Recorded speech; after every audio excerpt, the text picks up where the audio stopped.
Le handball qui nous a fait vibrer au mois de janvier dernier. Rappelez-vous, cette victoire contre la Tunisie alors qu'on n'était pas du tout favori de la compétition. La Sal Harsha a retrouvé des couleurs. Mais depuis, cette discipline, eh bien, elle est, comme dirait l'autre, complètement oubliée. Elle n'est plus au devant de la scène. Le championnat a repris. L'équipe nationale tranquillement est en train de préparer ce rendez-vous qui aura lieu au Qatar. Pour en parler aujourd'hui, l'entraîneur national Reda Zghili. Bonsoir Reda.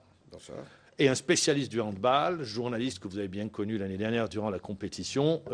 Avec moi, Saïd Lassette, du Jeune Indépendant. Bonsoir Saïd. Bonsoir Mara. Alors, Reda Zghili, la question, la toute première, on est à 3 mois et demi à peu près du rendez-vous. Où en est notre équipe nationale? Bon, Mamar, on vient de commencer la préparation. On a déjà commencé au mois de fin mars, début avril. On est parti en souvenir de jouer 3 matchs. Et puis, on a commencé au mois d'août de travail surtout sur le plan foncier. Et on a commencé le 2 août jusqu'au 29. Il y avait 3 étapes. Première étape, c'était à Alger. Et deuxième étape, c'était en France, après en Suisse. Qu'on a joué 9 matchs. Là, je dirais qu'il a été positif. Est-ce que votre programme est respecté? Je me rappelle, c'était l'une des conditions que vous aviez posées. Respecter le programme, avoir un programme bien tracé jusqu'au championnat du monde. Oui, alhamdoulilah, pour le moment, le programme est bien tracé. J'espère, Inch'Allah, on continuera le même programme jusqu'au 2015. Mais pour le moment, alhamdoulilah, il est bien tracé. Vous avez eu toutes les facilités voulues pour mener à bien votre travail jusqu'au championnat du monde? Parce que je sais qu'il y a un blocage au niveau de la fédération, on n'a pas les fonds, c'est passé par le comité olympique pour justement contourner cette difficulté pour mettre en place le programme d'équipe nationale. Wallah, Ma'amar, pour le moment, j'ai pas de problème. Alhamdoulilah, l'équipe se prépare sérieusement et j'ai pas de problème sur ce plan. Saïd Lassette. Oui, moi je pense que le programme est respecté, d'autant que Reda a bien tracé le programme. Et puis il ne faut pas oublier que, comme vous l'avez si bien dit, Ma'amar, l'événement planétaire qui attend la petite balle algérienne, il ne faut pas oublier aussi que nous partons, c'est la première fois depuis 18 ans que nous partons dans la peau d'un champion d'Afrique. Donc je crois que l'étiquette va avoir un peu son prévalu. Et là, ça doit quand même refléter quand même la préparation dans laquelle doit patauger l'équipe nationale pour mener à bien sa mission, d'autant que le groupe C, peut-être on va en parler tout à l'heure, dans lequel nous très nous relevé, trouvons, très relevé. Donc je pense que il y a quand même un patchwork de préparation des tournois qui nous attendent au Brésil et puis des tournois en France et puis comme l'a si bien dit Reda Zghili, le coach national, le tournoi de Suisse malgré une 3e place a été bénéfique, d'autant que il n'y avait que les joueurs locaux qui avaient pris part là-bas. Alors justement, comme le dit si bien Saïd Lassette, d'aller cette fois-ci à un championnat du monde avec ce costume de champion d'Afrique, ça change la donne? Bien sûr, puisqu'on est détendeur. Moi, j'ai dit juste après le championnat d'Afrique, c'est vrai qu'on est champion d'Afrique, ça fait 18 ans qu'on n'a pas eu, mais je dis qu'on n'est pas encore, on est encore loin de niveau mondial. Ça ne veut pas dire qu'on a gagné le championnat d'Afrique. Il faut dire que maintenant, il y a des objectifs. Il faut aller au championnat du monde, il faut aller en 2e tour. Il faut beaucoup de travail. C'est vrai qu'on a gagné le championnat d'Afrique, mais on a besoin beaucoup. Je rappelle juste pour les téléspectateurs, vous êtes dans un groupe des plus relevés où on retrouve la France, ce qui se fait de mieux au niveau mondial. On retrouve l'Égypte également, on retrouve la Suède, on retrouve la République tchèque. Voilà, si je ne sais pas si j'ai oublié une nation. Absolument. Et les Émirats. Et les Émirats arabes unis. Donc on retrouve ce qui se fait de mieux entre la Suède, la France et la République tchèque. Et l'Égypte. Bien sûr. Quand on voit l'Égypte, quand ils jouent contre des équipes européennes... C'est une équipe qui a changé, l'équipe égyptienne. Elle a été rajeunie, cette équipe égyptienne. On l'a vu au dernier championnat d'Afrique. C'est une équipe qui appelait à monter en puissance. Oui, bien sûr. L'équipe égyptienne, à chaque fois qu'ils jouent le championnat du monde, ils ont arrivé à un niveau, je dis un niveau mondial, parce qu'ils s'expriment bien. Et là, Inch'Allah, puisqu'on est détenteur de cette coupe, moi j'ai dit qu'il faut bien préparer. Reda Zghili, vous dites, il ne faut pas vendre du rêve. La performance, elle n'a pas été préparée. On gagne le titre africain, c'est le travail d'un groupe, de joueurs et de l'entraîneur, d'un staff. Vous gagnez le titre africain, vous dites aujourd'hui, attendez, on revient sur la scène mondiale, allons-y, c'est au match par match. C'est-à-dire, on ne commence, comme vous le dites si bien, il ne faut pas vendre du rêve. C'est-à-dire dire dès maintenant, 2e tour, faire ci ou ça. Bon, il m'a déjà posé la question, est-ce qu'il y a l'objectif d'aller au 2e tour? Moi, j'ai dit, il faut préparer. se préparer. Si on respecte le programme, on aura beaucoup de matchs de certains niveaux où j'ai dit qu'on a des possibilités d'aller en deuxième tour. De certains niveaux, c'est-à-dire face à des nations UP du handball mondial. Et le programme, Inch'Allah, j'espère qu'il va tracer jusqu'à 100%. Et là, je dirais qu'on a la possibilité d'aller. Mais maintenant, il faut travailler. Le problème qui se pose maintenant, on a un groupe local. Il y a beaucoup de jeunes et les autres joueurs qui jouent à l'étranger. Là, pour regrouper les joueurs qui jouent à l'étranger, il y a uniquement maintenant, en octobre, le championnat de France a débuté. Oui. Ailleurs également, là où jouent nos Algériens, donc la compétition a débuté. Donc les clubs ne vont pas vous les lâcher, ne vont pas vous les donner. Mais la réglementation UHF, c'est qu'on le récupère uniquement une semaine. UHF, c'est mois d'octobre. Il y a le fin octobre, début novembre, et en décembre. Là, à partir de là, on va voir comment l'état qui sont les joueurs. Là, à partir de là, on va juger. Et pour le moment, je n'ai pas encore récupéré les joueurs qui jouent à l'étranger. Il y a un minimum de 10 joueurs. Et il y a certains joueurs qui sont des joueurs clés. Et à partir de là, on peut juger nos joueurs et juger le groupe. Là, on peut dire que si on a un objectif d'aller loin, peut-être, Inch'Allah, je ne souhaite pas qu'il y aura des blessés. Mais attention, il y a aussi la forme des joueurs. C'est pour ça qu'on prépare nos joueurs. Il y a des joueurs locaux, il y a beaucoup de jeunes joueurs.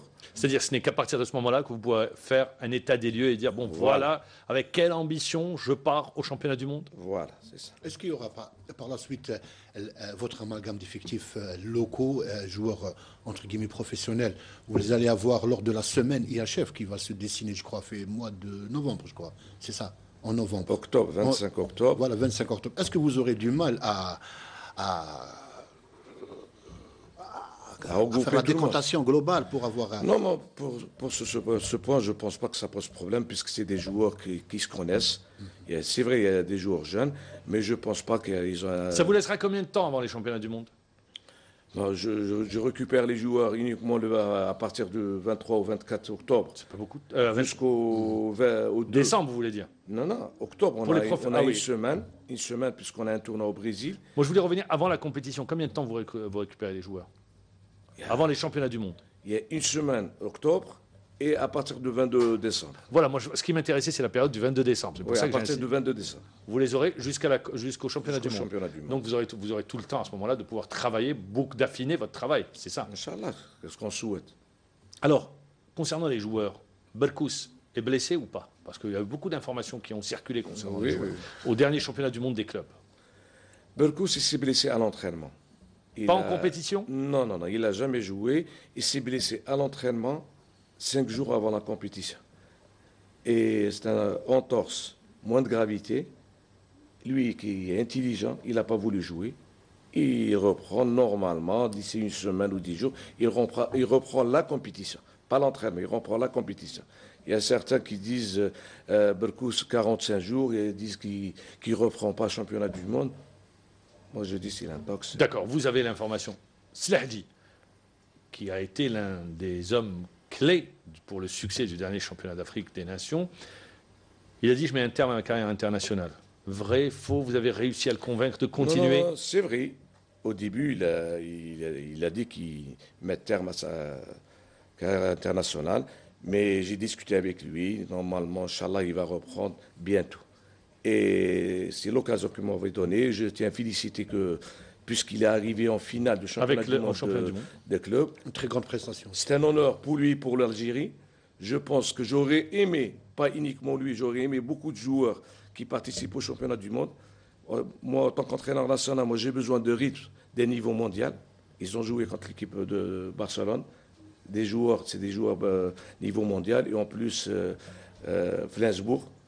Et là, quand on voit les Égyptiens et les Tunisiens, il y a presque 8 joueurs égyptiens et 9 joueurs tunisiens qui participent au championnat du monde. Moi, j'aurais aimé d'avoir beaucoup de joueurs algériens, des joueurs internationaux qui jouent au championnat du monde, là pour donner de la compétition qu'on a besoin. Puisque nos joueurs, puisque tout le monde dit que le championnat est faible, on aurait aimé d'avoir de niveau mondial comme championnat du monde. Qu'est-ce qui a empêché? Non, puisqu'ils ne sont pas. Voilà, c'est ça, c'est pour ça. Moi, j'aurais aimé. Il y a 2 joueurs qui sont partis. Il y a 2 joueurs qui sont partis. Slahdi et Berkous. Tout le monde critiquait pourquoi ils sont partis, etc. Moi, je dis, c'est important, surtout cette période, il faut qu'ils participent. On a besoin des joueurs d'un niveau mondial. Et puis encore, il y avait beaucoup de Tunisiens et Égyptiens qui jouaient. Bien sûr, il y a 9 joueurs tunisiens et 8 Je ne vois pas joueurs pourquoi égyptiens. ils vont pas aller jouer là-bas. Je crois que c'est bénéfique pour eux. Hein. Le décalage qui s'opère avec l'Égypte et la Tunisie est dû au fait que leurs joueurs ont beaucoup plus sont de compétition de très haut niveau par rapport aux nôtres. Oui. Par rapport à nous. Par rapport à, bien sûr. Par rapport à nous. Quand on voit les joueurs égyptiens et les joueurs tunisiens, ils jouent, ils participent des compétitions pendant l'année. Et là, ça motive aussi le joueur sur le plan financier et sur le plan du rythme, etc. Alors, on ne vous a pas posé la question, ni Saïd Lassette, ni moi, mais je vais la poser maintenant. Est-ce qu'on va vous voir à Alger, avant les championnats du monde? Je dis, est-ce qu'il y aura un match amical à Alger? On devait faire, et le programme, on devait faire, avec la DTA, la présidence de fédération, on devait faire 1er novembre un tournoi international. On l'attendait tous. C'était dans le programme. Mais on a invitation du Brésil, des 4 nations, on n'a pas refusé, puisqu'il y a une prise en charge totale. Et en plus, il y a des équipes, comme il y a le Brésil, Argentine, et en plus l'Égypte. Relevé. Oui, on a accepté de participer, puisqu'à ne pas refuser, parce que ça fait longtemps qu'on n'est pas invité, puisque maintenant, on est détenteur du championnat d'Afrique. On a les invitations, même l'équipe de France qui nous a invités au tournoi de Bercy. Même, ça veut dire que vous revenez à Bercy? Bien sûr, parce qu'on a participé par le passé à Bercy, on a disparu de la circulation, là on revient à Bercy, mais puisqu'on ne joue pas à Bercy, parce que Bercy est en travaux, et on joue à Nantes, ils l'ont localisé à Nantes, mais les mêmes dates, c'est 9, 10, 11 janvier, on joue à France, Russie et Macédoine. La question, il n'y aura donc pas d'équipe nationale à Alger? Espérons, Inch'Allah, on va le faire, on va tout faire ici. Avant les championnats du monde, je parle, avant les championnats. Oui, on va essayer, peut-être on aura au mois de novembre. Est-ce qu'on aura des équipes qui viennent à Alger? C'est ça. Parce que tout le monde attend de voir l'équipe nationale, ils ne l'ont plus vue, personne ne l'a revue depuis le mois de janvier, pour la revoir ici en compétition à la Salle Hacha face à une grande nation et nous réserver un grand spectacle. Mais puisque maintenant il y a la programmation de la programmation internationale. Parce qu'il y a éliminatoire des Jeux championnats du monde et aussi éliminatoire des championnats d'Europe. C'est pour ça que toutes les équipes elles sont prises par les compétitions. Quand on voit la période au mois d'août, il n'y a pas d'équipe nationale. Il y a uniquement les clubs. Tous les clubs ils se préparent les clubs. Il y a uniquement, nous on a trouvé uniquement le Japon. Et ça, on était invité en Suisse, il y a des clubs, mais on n'a pas trouvé l'équipe nationale parce qu'il n'y a pas d'équipe nationale cette période. Si les clubs sont en préparation et les compétitions ont repris. Je voudrais revenir sur le mondial. Nous entamons la compétition en affrontant l'Égypte. Est-ce que vous trouvez normal que le premier match de notre équipe nationale sera face à l'Égypte, or que la réglementation stipule que le premier jouera contre le sixième, nous qui sommes dans le chapeau 3, devons rencontrer le chapeau 4, qui est la Tchécoslovaquie.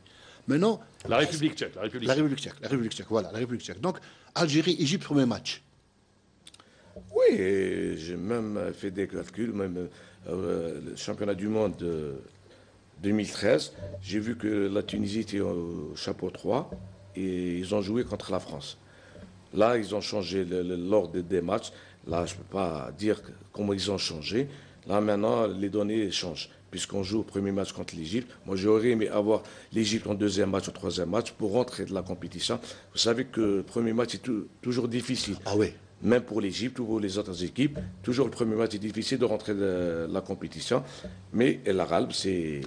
Vous jouez l'Égypte le premier match, comme vient de le préciser Saïd Lassette, mais dans le même temps, vous les affrontez au tournoi du Brésil, où vous êtes invités, parce qu'ils sont invités eux également. Ça va être une partie de poker menteur? Oui, c'est un match stratégique, mais on ne peut pas refuser puisque. Ouais, parce que vous les retrouvez. Alors, les deux, ça va être. On va se cacher l'un et l'autre. C'est tout à fait normal. C'est un match stratégique, et là, pour moi, c'est encore mieux. Au moins d'affronter l'Égypte, au moins qu'ils voient les joueurs qui sont en face et tout. Et là, c'est un match stratégique, mais je pense eux aussi qu'ils vont cacher leur jeu aussi.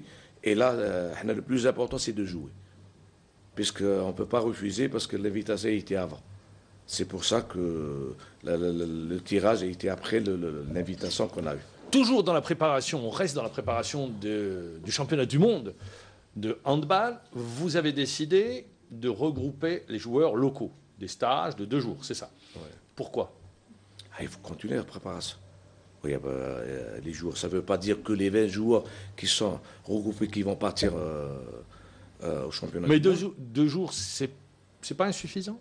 Non, non, on profite, pas 2 jours. De chaque semaine de 2 jours, Ah, on d'accord. reste toujours en continuité de notre travail. Très bien. Il faut qu'on continue notre travail, mais ça ne veut pas dire qu'on travaille uniquement pour le championnat du monde. On essaiera de travailler jusqu'au 2016. Donc ça veut dire que durant ces stages, vous allez avoir un large éventail, vous allez observer, vous allez ramener, Bien sûr. voir, tester, c'est ça un petit peu l'idée? Bien sûr, bien sûr. Il faut travailler. On a beaucoup de jeunes. Il y avait des jeunes joueurs qui étaient en équipe nationale junior et maintenant qui profitent en équipe nationale A. On donne de la compétition aux joueurs. Il faut regrouper tout le monde. Il faut préparer. Au moins, on aura, que ce soit moi ou un autre entraîneur national qui sera avec l'équipe nationale où je suis ou je ne suis pas, au moins on aura un groupe élargi. Vous avez un contrat qui va jusqu'à quand? Au moins jusqu'au championnat du monde. Jusqu'au championnat du monde? Ouais. Moi je pensais que c'était un peu plus loin. C'est pour Non, ça non, que- ça, c'est pour ce contrat, il n'y a aucun problème. D'accord. Et vous allez avoir des problèmes pour décompter les 16 pour Doha. J'espère, Inch'Allah. J'espère, Inch'Allah, qu'on aura la concurrence. Et moi, mon objectif principal, Inch'Allah, j'arriverai à avoir 3 ou 2 de chaque poste de joueur de qualité. Là, c'est pour ça qu'on regroupe tout le monde.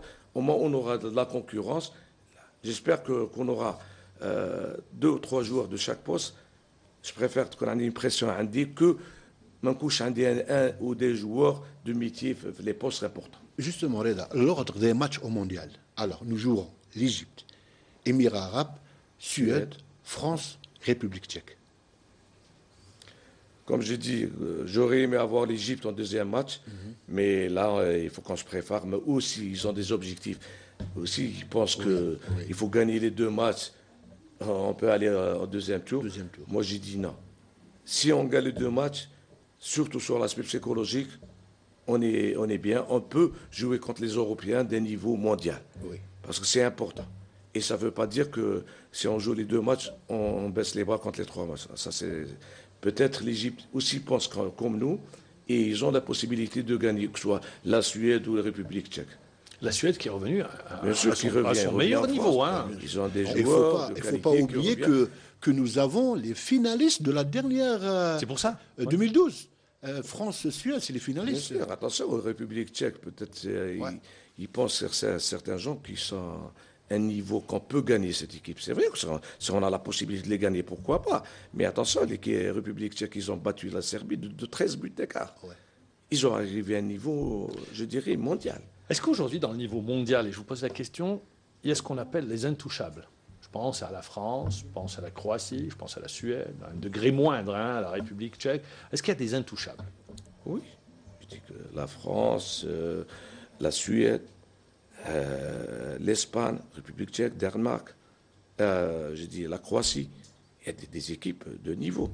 C'est-à-dire, bon, quand on va jouer contre eux, c'est que l'écart ne soit pas important, c'est ça? Écoute, j'ai dit tous les matchs ils sont... En d'autres termes, il y a une hiérarchie établie dans le Bien sûr. mondial, dans le handball mondial? Bien sûr, quand on joue contre la France, l'équipe de France, ils ont gagné plusieurs fois au championnat du monde, 4 d'Europe. fois. Et écoute, c'est Les un honneur. Olympiques. Déjà, premièrement, c'est un honneur quand on joue contre cette équipe. Et là, ça ne veut pas dire qu'on baisse les bras. On a 2 joueurs de qualité. Et là, j'ai dit, si on gagne les 2 matchs, psychologiquement, on peut jouer contre les Européens à l'aise. Mais ça ne veut pas dire, même si on perd les matchs, on joue. Pourquoi je vous pose cette question? Et vous étiez joueur en équipe nationale. Moi, je me souviens à l'époque, les entraîneurs qui se succédaient. Non, il faut gagner. Voilà, on doit gagner ce match. C'est comme si que les autres matchs n'étaient pas là. Et on va tous focaliser sur un match. Je pense que vous l'avez entendu et que vous l'avez vécu également. Or, aujourd'hui, vous dites non, il faut changer de stratégie. Dire, il y a 5 matchs, il faudra jouer les 5 matchs et aller chercher Bien la sûr. victoire.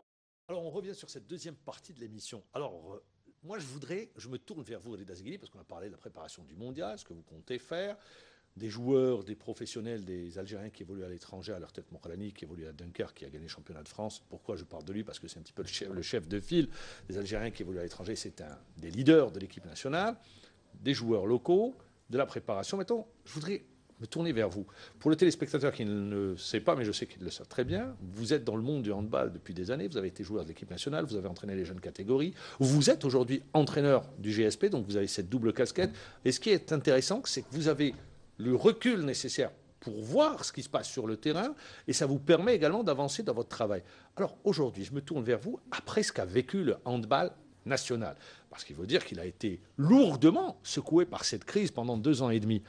Est-ce que les effets de la crise, on va continuer à les payer pendant longtemps, ou disons, cette discipline commence à se rétablir? Là, je dirais que, alhamdoulilah, ça commence, puisque l'année passée, on a commencé le championnat, et surtout aujourd'hui, on a commencé, ce n'est pas des habitudes que de commencer le championnat le 5 septembre, et on a joué 2 matchs. Moi, je dirais quelque chose qui est positif, et en plus, pour moi, ça va m'aider dans le travail de manager, de travailler, ça va m'aider pour l'équipe nationale, et de voir des joueurs, d'observer des joueurs, ils restent toujours dans le milieu du handball. Oui, mais et puis encore, vous l'avez si bien dit tout à l'heure, au lendemain de la crise, on a eu le sacre africain alors que beaucoup de gens attendaient une déconvenue. Et puis, pourquoi cette année, on avait commencé le championnat, son vestibule, a pris effet un 5 septembre? Est-ce que c'est relatif au déroulement du mondial prochain, du mondial, ou bien parce qu'il y avait c'est la volonté de l'entraîneur national? Est-ce que vous avez demandé à débuter le championnat plus tôt? Oui. On a discuté avec le DTN, on a discuté longuement. C'est pour l'intérêt national. Il faut commencer qu'on a besoin de rythme, de la compétition. Il faut jouer, pas uniquement. Vous voyez qu'on a fait la préparation à partir de 2. On a commencé le 2 jusqu'au 29, mais on a joué 9 matchs. Maintenant, c'est les matchs qu'on a besoin de mettre, le rythme de la compétition. Il faut commencer de la compétition qu'on a besoin pour l'intérêt national. C'est que nos joueurs jouent, ils vont s'exprimer sur le terrain qu'on a besoin. Pas uniquement l'entraînement. Il faut jouer des matchs. Et on a commencé, alhamdoulilah, c'est bien. Je voudrais avoir l'avis du technicien sur un aspect. On le voit partout, dans les grands championnats, que ce soit en Allemagne, que ce soit en France, que ce soit en Espagne. C'est un championnat avec une seule poule, comme dirait l'autre, qui se déroule le plus normalement en aller-retour. Est-ce que vous ne pensez pas, et je vous pose la question, que cette formule actuelle, avec 2 groupes, et de chaque côté c'est un nombre impair, donc il y a un exemple, est-ce que vous ne pensez pas que ça va donner un manque de visibilité à tous ceux qui aiment la discipline? On aurait aimé d'avoir 10 clubs. C'est pas possible aujourd'hui? Non, pour le moment, c'est pas possible, puisqu'on est 14. Inch'Allah, à l'avenir, peut-être on va diminuer des clubs ils vont rester jusqu'à 10 et 8, au moins pour élever le niveau. Là, et à partir de là, on peut jouer en aller-retour. Mais pour le moment, c'est pas possible. Et en plus, ne pas oublier que si on pense avec des équipes qui partent de l'Est à l'Ouest, c'est difficile aussi pour eux. C'est l'aspect financier qui... Bien sûr. On n'est plus dans les années 80 où on avait le NADIT, le MCO, la DNC. Il y avait 6 équipes. Ouais. Et on avait un championnat fort. Oui, il y avait 6 équipes. On n'est plus dans ce cas de figure du tout. 6 équipes, et ils sont montés uniquement 2 équipes à Annaba et Ksamtena. Et maintenant, on a 14 équipes. Ne pas oublier qu'il y a l'Est, l'Ouest, Sud, le Centre. Ça, c'est difficile pour le déplacement de ces équipes. Quand on fait un déplacement de l'Est à l'Ouest, c'est difficile. La formule actuelle est guidée par le souci économique. C'est ça? Économique. Et en plus, Inch'Allah, on arrivera, Inch'Allah, d'ici 2 ans. Parce que je rappelle, il y a 2 poules et après les meilleurs vont jouer la poule ça c'est excellence. Intéressant aussi, cette poule. Il y a deux poules de 7. On va dire qu'on va regrouper les meilleurs. Oui, mais ça donne un manque de visibilité à tous ceux qui aiment le hand. Vous avez 2 poules, la compétition n'est pas attractive. Je ne sais pas si vous partagez cet avis ou pas, hein. Je ne sais pas ce qu'on pense. Moi, je le partage, mais Saïd Lasset. Hein. Pas un manque, il y a une partie. Quelle est cette partie? C'est la partie qui précède la décantation.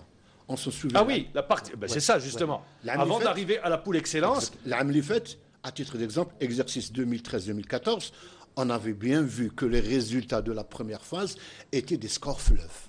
Puis la décantation qui m'a quand on avait joué le titre, écoutez, l'exemple le plus frais, c'était les demi-finales à Arziou, où tous les matchs s'étaient soldés par un but d'écart. On arrive, Inch'Allah, aux 6 équipes qui arrivent, on va jouer en aller-retour.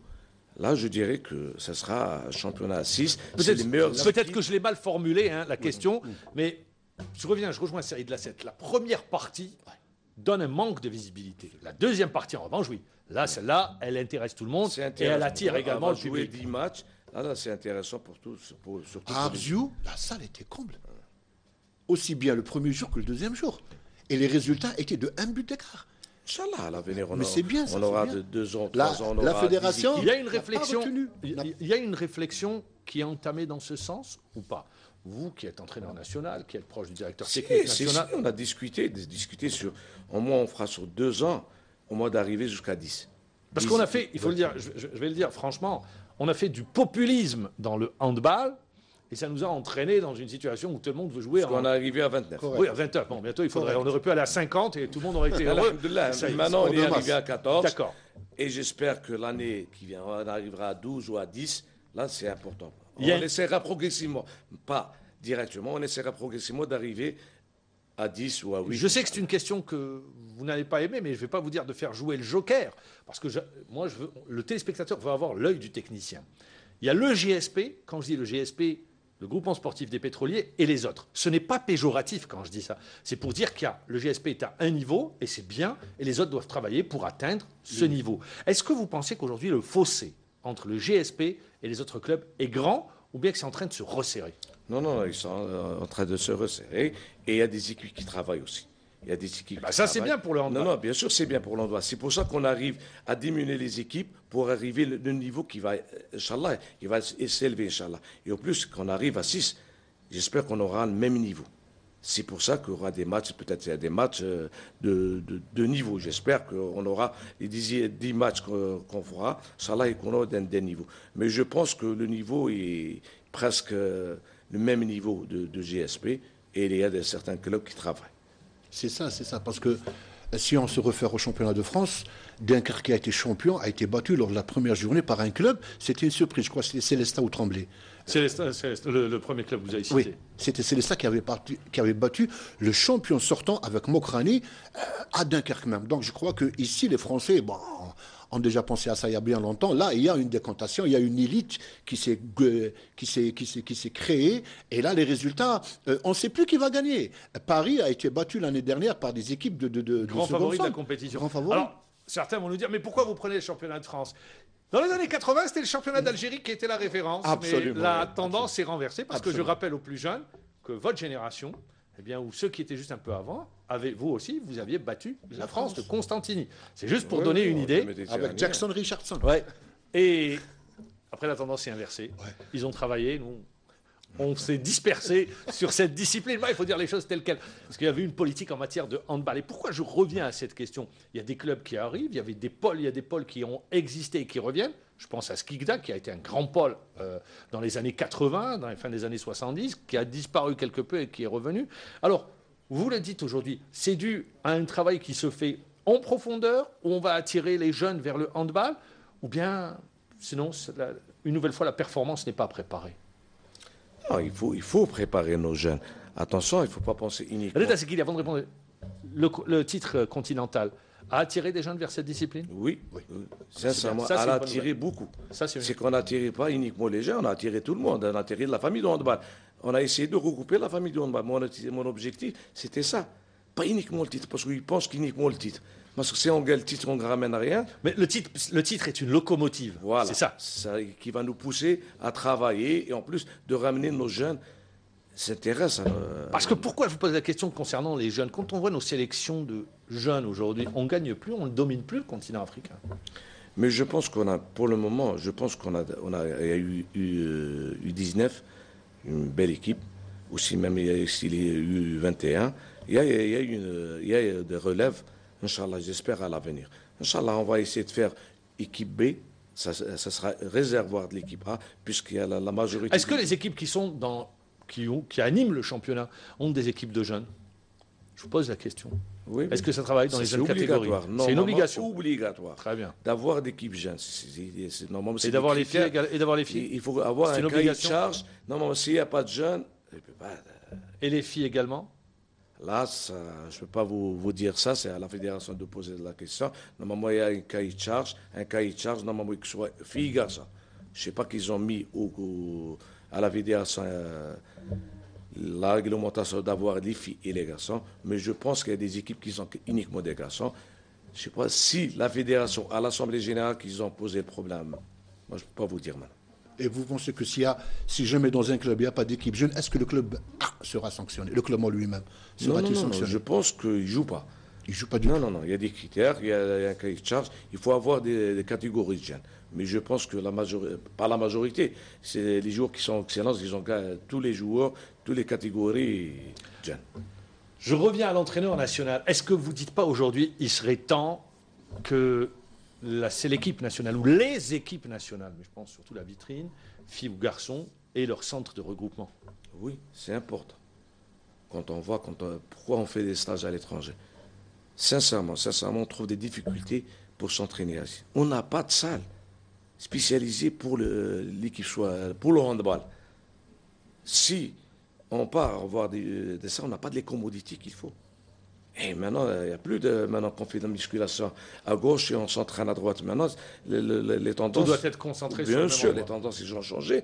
On a besoin de la musculation en place, la salle de handball, la salle de gym, tout. Les commodités qu'il faut que ce soit. Quand je parle d'un centre national, c'est-à-dire avec la salle, Salle, avec l'hôtel, l'hébergement, bien avec sûr. tout ce qui va avec. Tout. Est-ce que, aujourd'hui, vous, en tant qu'entraîneur national, ça vous contrarie dans votre travail Bien d'habiter, par exemple, de mettre les joueurs dans un hôtel?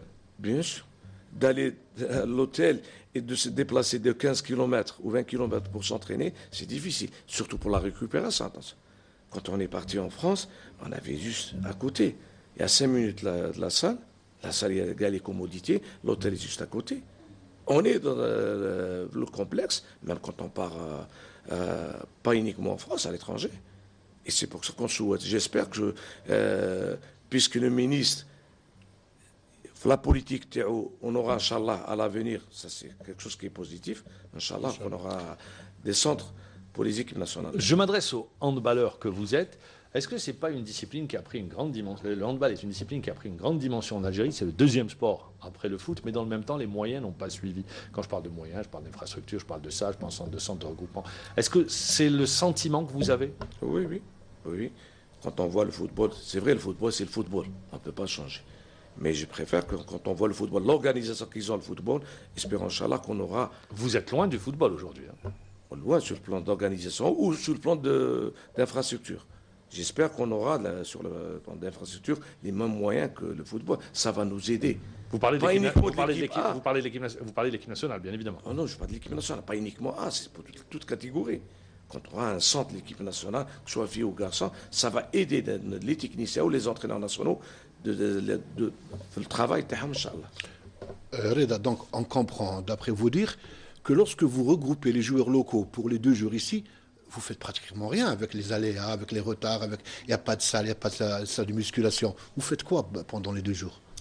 Là, pour le moment, on essaie. Avec les problèmes que vous citez là, parce que vous n'avez pas une salle. Parce que... On n'a pas de salle, on n'a pas de complexe. De complexe, Un centre d'équipe nationale, il y a des salles, des petites salles et tout. Le trajet hôtel, oui, on le fait. Vous perdez beaucoup de temps. Chaque stage, on le ferait ça. L'hôtel ici, la salle, elle est ailleurs. Des fois, on ne trouve pas cette salle, on changera d'autres salles. Donc, en 2 jours, on fait rien. En fonction de la période qu'on a le stage. Mais je dirais que c'est difficile pour faire le stage ici en Algérie. Inch'Allah. Mais la politique, je pense que la politique du ministère, Inch'Allah. Et je pense que c'est important pour l'avenir, Inch'Allah. Je souhaite. Pourquoi quand vous dites ça? Parce que ça paraît surréaliste. En 2014, l'équipe nationale de handball qui vient de remporter un titre continental, qui en a gagné également auparavant, 6 titres avant. Auparavant, c'est le 7e titre continental qui se débat dans de telles difficultés aujourd'hui en 2014, alors que nous dominions l'Afrique. On aurait dû tirer les enseignements, nous avions les techniciens pour, et qu'aujourd'hui vous débattez dans de tels problèmes, parce que c'est des problèmes réels qui se posent sur le terrain en termes d'organisation autour de l'équipe nationale, ça paraît surréaliste. Mais vous faites avec. Vous faites avec. Et ça, c'est à la fédération, à la volonté de la fédération, à la politique justement à mettre en place. Moi, je voudrais venir également sur un des aspects importants, puisque vous êtes l'entraîneur national, vous regardez ce qui se passe sur le terrain. Aujourd'hui également, est-ce qu'il n'y a pas, en tant que technicien, premier technicien, vous avez l'équipe nationale, est-ce que vous dites, il ne faudrait pas penser à rappeler ce qu'on a ici, à les former, à aller encore plus loin et à faire appel à ce qui se fait à l'étranger pour justement prendre nos clubs? Je parle des techniciens algériens qui font les beaux jours des clubs étrangers. Oui. Il y a des anciens joueurs qui sont maintenant des techniciens qui font des beaux jours à l'étranger. J'aurais aimé qu'ils soient là. Mais est-ce qu'ils auront les mêmes moyens? Parce que c'est le problème, c'est le problème de finances. C'est pour ça qu'ils sont partis. Inch'Allah, que je ne souhaite pas uniquement les techniciens, nos joueurs. Ils veulent partir à l'étranger parce qu'ils ont les moyens là-bas. Là, Inch'Allah, je souhaite qu'il y ait une prise en charge. Beaucoup de techniciens sont partis. Beaucoup de techniciens. Ça a pénalisé le développement de la discipline? Bien sûr qu'on aurait aimé d'avoir nos techniciens ou nos joueurs qui sont là pour essayer le développement du handball. Ça, il faut les donner les moyens aussi. Et ils sont en train de faire les beaux jours Oui. des pays du Golfe. On citera, ils sont très nombreux, les techniciens algériens. Mais là, comme l'a si bien dit Reda Zgueli, il faut les empêcher de partir. Le dernier en date, je crois que c'est Zaki Abada qui est parti aux Émirats arabes. C'est un jeune coach qui est entraîné. Saoudia, qui a entraîné El Biar. Il a fait quand même une belle phase de retour avec El Biar et malheureusement il part là. Donc nous perdons aussi un technicien. Quand on va en Émirats, il y a sur les 9 techniciens, il y a 5 techniciens algériens. Le championnat, il y a 9 clubs. Oui. Au 5 Qatar, sont entraînés. Au Qatar, il y a 3. Il y a 3. Et en plus, le 4e qui va partir. Oui. Il y a aussi au Saoudia, il y a 3 aussi. Quand on voit dans les techniciens, et en plus au Koweït, il y a un des techniciens qui a pris à chaque fois des titres coupe ou championnat des Hadjazi, qui a pris le coupe championnat chaque année, qui est au Koweït. Il y a 5 aussi au Koweït. J'espère que s'il y a une prise en charge ici, qu'il donne au moins 70%, qui touche. On va éviter cette fuite. Ouais. Bien sûr. Que ce soit même nos joueurs pour qu'ils partent à l'étranger. Parce qu'ils n'ont pas les moyens pour les donner ici en Algérie. C'est pour ça qu'ils partent. Ça ne leur permet pas également de grandir, d'évoluer en allant à l'étranger, d'élever leur niveau de jeu? Si on part en Europe, oui. Oui. Quand on part au pays de Golfe, quand il dit qu'on va essayer de développer. Est-ce que depuis le titre continental, vous sentez qu'il y a une déclic qui s'est opéré dans la discipline? Vous vous dites non, ça n'avance pas, c'est lent. Moi, n'avance pas. Il y a des gens qui font l'effort. Quand on voit le ministère, la fédération fait l'effort. Il faut donner les moyens aussi. Pas uniquement. Disons que ça avance, mais ce n'est pas à la vitesse à laquelle vous voudriez que ça avance. Tant qu'il y a les moyens, ça avance. Tant qu'il n'y a pas de moyens, c'est pour ça que ça stagne chouïa. Mais j'espère, Inch'Allah, qu'est-ce qu'on souhaite à l'avenir, Inch'Allah, ça va marcher. C'est tout le mal qu'on souhaite. Oui, absolument, absolument. Saïd Lassette, moi je voudrais revenir également, puisque vous êtes là, et on va éclairer la lanterne des téléspectateurs, concerne l'Assemblée Générale qui n'a pas eu lieu, donc la fédération qui ne peut bénéficier de subventions. D'aucune. Il y a un blocage qui se fait, on l'attend pour la semaine prochaine, je pense, l'Assemblée Générale. Absolument. Et puis également la Coupe d'Algérie, les demi-finales et la finale, qui ne se sont pas encore jouées. Oui, là, c'est un problème aussi, Mamar, parce que dans le même temps, les candidatants, on a entendu ça et là, c'est pas encore officiel, c'est officieux que le match des 8e de finale entre le GSP et Skikda devrait se rejouer. Si tel est le cas, où est-ce qu'on va aller dénicher une journée pour jouer ce match? Et est-ce que la finale qui est prévue le 3 ou 4 octobre, je crois, le 4 octobre à la Salle Harsha aura-t-elle bien lieu? Ça m'étonne le 4 octobre. Ça m'étonne aussi. Le 3 octobre. Le 3. Parce que le 4, en principe, c'est Eid al-Adha. Voilà, c'est Eid al-Adha, donc le 3 octobre. C'est le 5. Non, mais si on rejoue Skikda, GSP, on va encore décaler. Donc je ne sais pas, mais c'est les candidatants, c'est pas encore officiel, c'est officieux. On attendra peut-être. Donc c'est ce qui circule au niveau de. Voilà, dans la sphère du handball. On attendra pour voir, mais quand même, déjà sans le match Skikda GSP, déjà on est en retard pour connaître l'heureux vainqueur de la Coupe d'Algérie 2014. Ça, c'est une première. C'est une première. C'est une première, Bien sûr. Une Coupe d'Algérie qui se déroule au mois d'octobre, alors qu'en principe, elle aurait dû jouer. Enfin, il y a 2 ans, je crois. Et l'année passée, on a joué la finale. L'année passée, pour des raisons qu'on connaît bien. Mais attendez, il y a aussi 3 mois déjà que Ain Touta attend son adversaire en finale. Donc Ain Touta est finaliste déjà. Ain Touta est en finale de Coupe d'Algérie. Elle attend qui du vainqueur? D'abord GSP Saïda pour jouer contre Ain Touta qui attend son vainqueur depuis 3 mois déjà. Ça, c'est dû à la réglementation, rappelons-le, parce qu'il y a eu des réserves en nombre de licences. Oui, voilà, le GSP, c'est vous qui aviez 25 licences, et ils n'auraient pas dû avoir, je pense, plus de 20. Plus de 20, voilà. Est-ce que ce n'est pas un peu une réglementation qui est dépassée? Ils ont dit qu'on a 25, mais pour le moment, il n'y a pas de 25. Ils ont dit 25. Je ne sais pas, parce que bon, l'équipe qui a fait des réserves n'est pas là, c'était le JSE Skikda. Et d'ailleurs, pour l'équipe du JSE Skikda, eh bien, pour eux, ils avaient été pénalisés, la réglementation n'avait pas été respectée, mais on ne va pas rouvrir le dossier ici. Mais pour dire, est-ce qu'il ne faudrait pas aller vers une visibilité en matière de réglementation également? Parce que ça pénalise. Oui, bien sûr. Non, ils sont en train de faire, ils sont en train de corriger ce qu'il y a à corriger, mais je pense qu'il y a des règlements généraux qui vont être, si ça demande être l'Assemblée générale, je pense qu'ils vont être corrigés ou améliorés. J'espère, Inch'Allah, pour les règlements généraux. Tenir compte aujourd'hui du nouveau fonctionnement et puis à l'ère où nous Non, ils sont en train de faire, ils sont en train d'avancer. Mais pour résumer le problème des licences en 2 mots. Oui, alors en deux mots vraiment, parce qu'on arrive à la fin de Voilà, l'émission. bon, en 2 mots. Si le GSP a 25 licences, c'est que c'est la fédération qui À délivrer. a délivré ces 25 Mais il y a une licences. faute administrative au niveau de la fédération. Voilà, on va pas revenir. Voilà. Non, non, non, j'ai pas voulu revenir, mais il n'y a pas 25 licences. D'accord, très bien. Ça, parce que le GS Skikda n'est pas là.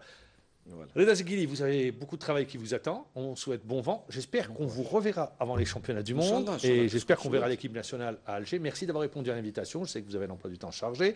Merci Saïd Lassed, Merci, également Marwan. journaliste aux Jeunes Indépendants. Merci de nous avoir suivis. On se retrouve demain. Match, il a une stratégie, chaque match, il est important. Là, il faut préparer. Pourquoi on prépare sur le plan physique? C'est de jouer des 5 matchs. Pas on prépare sur le plan physique de jouer 1 ou 2 matchs. C'est vrai, on va cibler des matchs qui sont importants. Mais ça ne veut pas dire que les autres matchs, qu'on baisse les bras. Ce n'est pas tous les jours qu'on joue contre la France ou la Suède. Ah, vous avez hérité de ce qui se fait de mieux. Hein. C'est Mais important de jouer, essayer de moi d'élever de notre niveau. Vous avez en mémoire le fameux Algérie-France 23-21-95. Voilà. La France était champion du monde à l'époque. Ils nous avaient battu de 2 buts en Islande, je crois. 95. Oui, 95, je me rappelle. C'est des matchs que vous allez, par exemple, vous allez vous appuyer dans votre discours, Reda Zegili, même si c'est encore trop tôt. Mais ces références que vient de donner Saïd Lassed, ça peut vous aider dans votre discours de coach Oui. sur un plan mental? Oui, bien sûr. Moi, j'ai dit il faut préparer tous nos matchs. J'ai dit tous nos matchs, il faut préparer surtout sur l'aspect psychologique. Au début, moi, je pense qu'on va jouer contre un championnat d'Afrique, contre l'Égypte Oui. et contre l'Émirat. Les données vont changer. Et à partir du 3e match, qu'on va commencer le Vous allez championnat du affronter monde. les Européens. Voilà, on commence qu'avec les Européens. C'est pour ça que les données maintenant changent. Même la préparation, elle va changer au fonction des premiers matchs et le 2e match. Il faut qu'on cherche la même qualité que l'Égypte et les Émirats. Parce que c'est le premier match. Et en plus, les 2 premiers matchs sont importants pour la suite. Vous avez parlé des regroupements. C'est une chose, le regroupement de la sélection nationale en regroupement permanent. Ça se faisait dans les années 70, à l'époque de la réforme où les clubs pouvaient le faire. Et ça a très donné des résultats. Vous faites partie des enfants de la réforme. Aujourd'hui, vous êtes revenu à cette stratégie.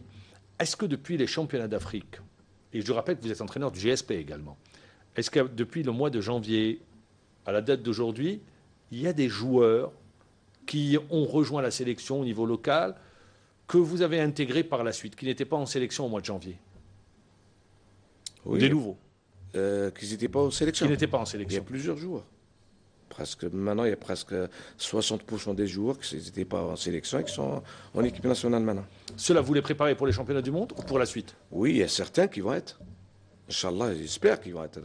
S'ils sont bien dans la forme des Ham, j'espère, Inch'Allah. Mais il y a beaucoup de joueurs jeunes. Il faut les préparer pour la suite aussi. Ça ne veut pas dire qu'ils ne seront pas au mondial. Il se pourrait qu'ils seront au mondial. Mais il y a beaucoup de joueurs. Ils ont joué en championnat du monde junior, U21, championnat d'Afrique U21. J'ai essayé de regrouper des joueurs. Il y a même un gardien il est au U19, qui a des qualités énormes.